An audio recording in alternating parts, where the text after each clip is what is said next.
o senhor incorre em alguns erros fundamentais. Em primeiro lugar, dizer que houve 9 óbitos devido à hidroxicloroquina é muito superficial, engana a população. Não é? Ainda que houvessem 9 óbitos secundários à hidroxicloroquina, nós temos quase 400 mil secundários ao Covid.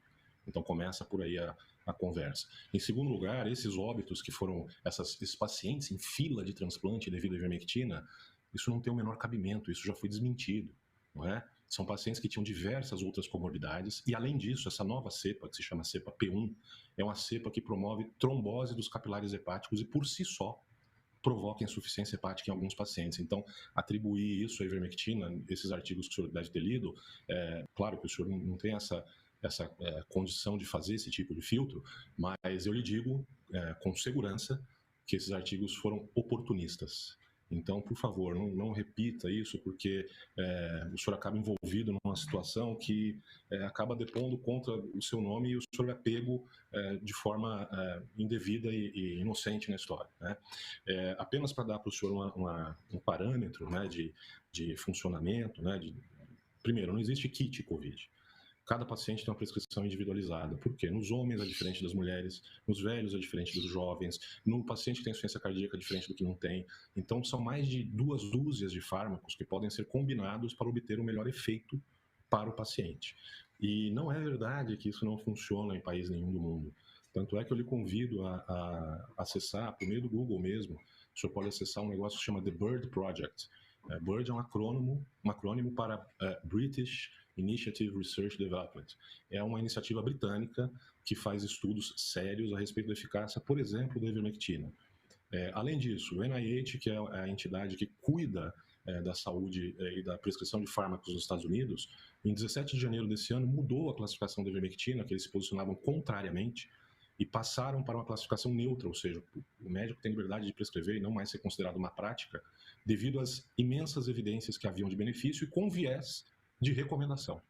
Ok? Então, acho que o senhor está mal assessorado, estão lhe dando artigos aí de uma forma meio tendenciosa. Se o senhor quiser, eu lhe encaminho os artigos corretos e facilmente checáveis. Isso, eu volto a falar agora com o Dr. Paulo. Dr. Paulo, o senhor acha que a politização de toda essa história de tratamento precoce contribui para que a pandemia ande mal aqui no nosso país?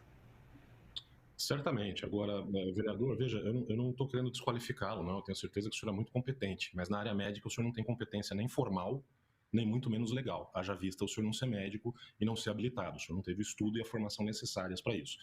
Das sociedades que o senhor cita, a Sociedade de Clínica Médica jamais emitiu nota contrária. O senhor fala da ANB, que emitiu uma nota contrária e que no dia seguinte foi qualificada por 28 das sociedades de especialidade que a regem. O senhor fala a respeito de respeitar e divulgar tratamentos ou não divulgar, que o médico não pode, se não for reconhecido por uma entidade, etc. Por favor, veja a entrevista do presidente do Conselho Federal de Medicina, Dr. Mauro, feita há cerca de 3 semanas, então não é fato novo, não. Ele próprio diz, olha, dizer que o tratamento precoce não funciona é uma falácia. É a autoridade máxima médica no Brasil. Ele sim regulamenta, o conselho sim regulamenta se o médico pode ou não pode fazer alguma coisa. E talvez, né, talvez só, o presidente do CFM também conheça o Código de Ética Médica, não é? Então, veja, não vamos politizar, não. Agora também não vamos fechar os olhos para as evidências claras. O senhor fala tanto de evidência, visita Chapecó, visita Porto Feliz, no interior de São Paulo, vai visitar Porto Seguro. Sabe o que aconteceu em Manaus? Em Manaus, depois que o tratamento começou a ser empregado, o colapso foi revertido. Isso é fato. Não é argumento, é fato, comprovado, estatisticamente. Vai dar para as pessoas que fizeram uso da visão. Vai ler a nota da Sociedade Brasileira de Arritmologia, que diz expressamente que não há a menor evidência científica que qualquer derivado de cloroquina produza qualquer tipo de arritmia. Está escrito, publicado. E veja, eu particularmente não uso cloroquina.